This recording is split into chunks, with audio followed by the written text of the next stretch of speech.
So it's about a week later, and I was driving to work this morning. Today is one of the coldest days we've had in a long time. The actual temperature this morning was -11 or -12. So, I mean, it's not really like super, super cold, but I mean, it's pretty chilly. And it just happened to be today that the choke in my truck decided to break. So, I mean, it's been broken for a little bit. Couple of the washers had broken on the one piece. I bought a Holley choke kit for this Holley carburetor in the truck, and I've seen it coming, and of course it had to break today. So I'm fixing it right now, and this is what I ended up doing. So this is the Holley. So the way this choke works, it's like a bicycle brake cable. There's a case that goes all the way around to the end, and then inside there is, if it'll focus, there is this solid wire, and that's what this handle is attached to right here. So basically, if you take this and you can pull this out, so this bolts onto a bracket, and this is choke fully closed, that's choke open. Choke closed, choke open. And it moves on this end as I do it. So it's just like a bicycle brake. And the Holley kit I was not really impressed with. It's the kit they used was just like this generic, it looked like a spring, but my issue is that it would get a little salty and then it would corrode and then the cable would stick. So I either had to keep lubing it or deal with it, and then it finally broke.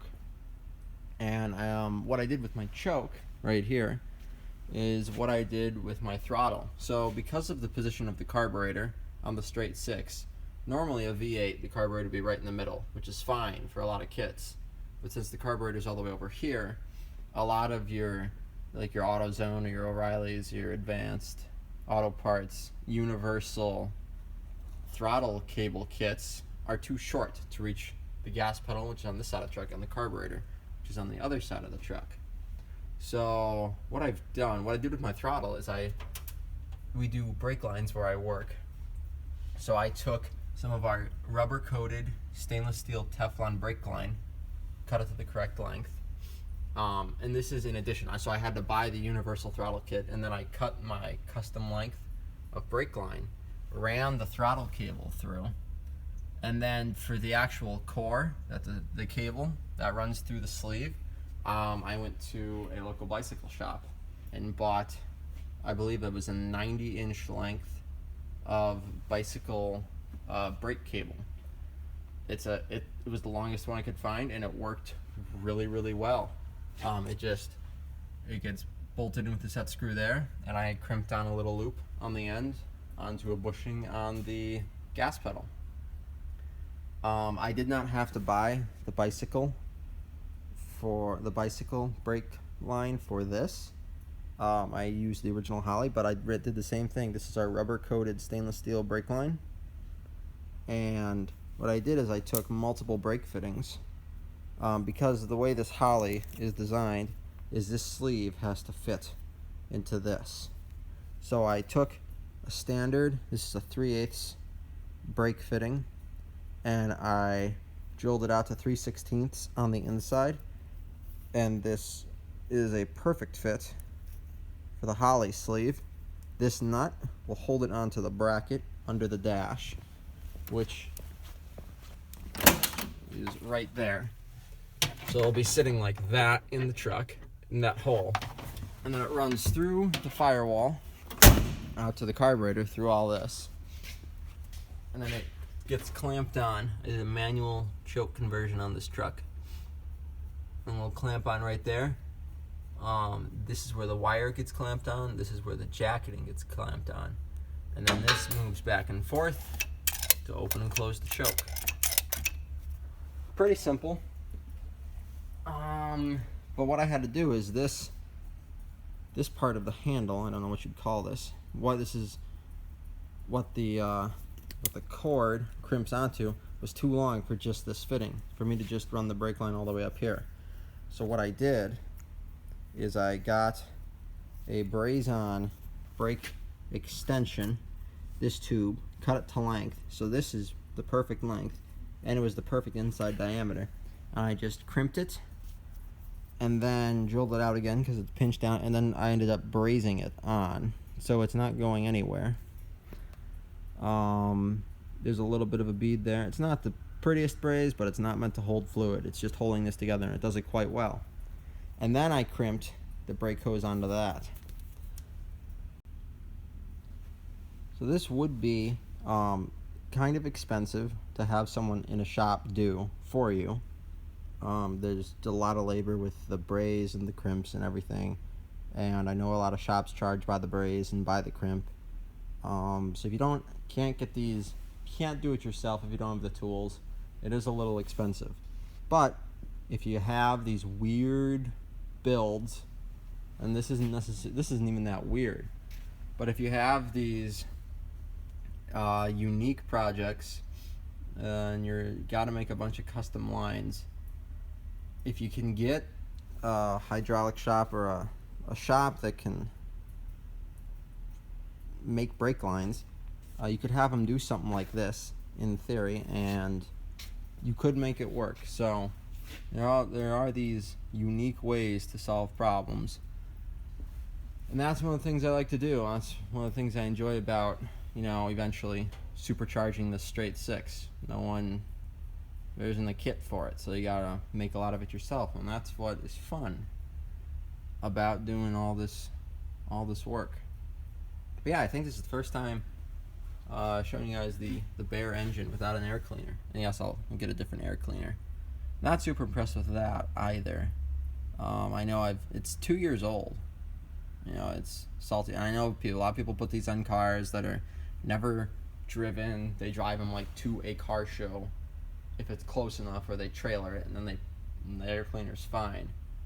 But it's just, this carburetor is also, I think, a year old, brand spanking new out of the box. And this is my second one. The first one I bought, the threads on the metering screws were stripped out, and not the metering screws, the threads on the metering block that bolt the metering block to the body of the carburetor. The holes in the body of the carb stripped out, and I filed a warranty with Holley, and I couldn't return the carburetor because I ran it on the truck. So that was kind of crappy. So I bought another one, and that one had broken parts too. So that's a lot of money wasted. And between the two carburetors, I was able to make one good one. So I think I don't think I'll buy a brand new Holley ever again. I'll just buy a crappy one and throw a rebuild kit on it. I mean, I've got an extra carburetor now, so if I need anything, I can just yoink it off of that. But yeah, so just a weird, unique project, and yeah, even though the choke broke, I was able to make one quick, which is very nice. So I'll get it in the truck, and we'll give you a final install. Okay, guys, the choke is all installed. Run through the firewall right next to the throttle. Comes up, runs along. It's just a routing with no sharp bends that allows it to operate. It's the way I had it routed for the Holley. Honestly, I could probably route it better with this new cable, but it is fully installed. There it is in the bracket. The lighting's a little bad, sorry. But you can see it. And this is the Holley bracket. This is the original Holley bracket. This is very sturdy. I'm very happy with this bracket. But just everything else was okay. But that is solid. That's not going anywhere. And it is smooth, guys. I mean, this is the smoothest this choke has ever operated. I mean, that is nice. There's a little give because it's a cable, but you can feel it. It's responsive. You can feel where the choke is on the carburetor. It's very nice. So just a little bit of time, a little bit of ingenuity, and the choke is the best I've ever had it. So this is just a short little update. Hopefully we'll have the frame blasted soon. There's just a little bit of metal work that's got to happen, and then we can paint it. I am working on the axle as well. The axle out of the Dodge is fully rebuilt. It's got a Detroit locker in it, actually, not a posi. When I opened it up, guys who sold it said it was a posi. It's not, but it looks pretty great. All the bearings were in excellent shape. The Detroit locker is in phenomenal shape. It looks brand new. So very happy with that. For definitely under 200 bucks, definitely a steal. The only problem is the leaf springs on the Ford frame are wider than the leaf springs were on the Dodge, surprisingly. So I have chopped off the leaf spring perches on the axle. I just took them off with a cutting torch. They were really on there. And I'm going to buy some new ones. I'm going to have to, once I get the transmission on the new frame, I'll have to line up the rear axle so that my working angles for the differential are, from the working angles for my U-joints are good, so I don't have a lot of side to side. I have it pretty much straight.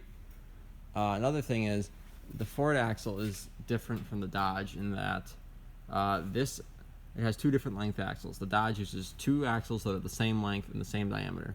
The Ford uses thicker axles, and they're both Dana 70s. It's just Dana changed how they made them for the truck and all that. And it's also a 95 Dodge, and it's an 85 Ford. It's a 10-year difference, so things change. But the Ford uses two different length axles. So you can see that is shorter than that. So I couldn't move everything into all the Dodge components into the Ford axle, which would have been the best. But I'll be able to use the Ford axle to measure up where my leaf springs have to go, and then I can, for my distances, so I can get the differential lined up perfectly, and then I can use this axle to reference where I need to weld the perches on the Dodge axle, weld them on, and then paint it. And we will have put a 95 Dodge axle in on an 85 Ford frame that is under an 80 Ford body. So this truck is going to be a whole big monster. But, you know, it's what I have available. It's a good price. And why not? It makes it more unique. Be the only supercharged 300 straight 6 4x4 3 on the tree 85 frame F100 with a 95 Dodge axle. So, and I also did some reading. The Dana 70U is not the 10,000 pound axle. Some of the Dana 70 HDs were rated for 10,000, but most of the Dana 70Us, which is what this is and which is what the Dodge is rated at like 75 to 8,000, I believe. So not the heaviest duty, but it'll be plenty for what I need. I'll be towing at most early 60s full-size GM or like a 62 Galaxy or something like that. So that's really the biggest thing I plan to tow. I'm not planning on towing like Bobcat skid steers or earth movers or anything like that, or forklifts, even though I probably could. But I don't have a trailer that big. I have a trailer that can handle a mid-60s full-size car. So that's pretty much all I plan to tow. So that's pretty much an update on the truck. Not a lot has happened. I've just gotten really busy, so I haven't been able to put out too many videos, but I'm hoping to get a couple more out soon. Other than that, not much is going on. So I guess I'll catch you guys in the next one. See ya.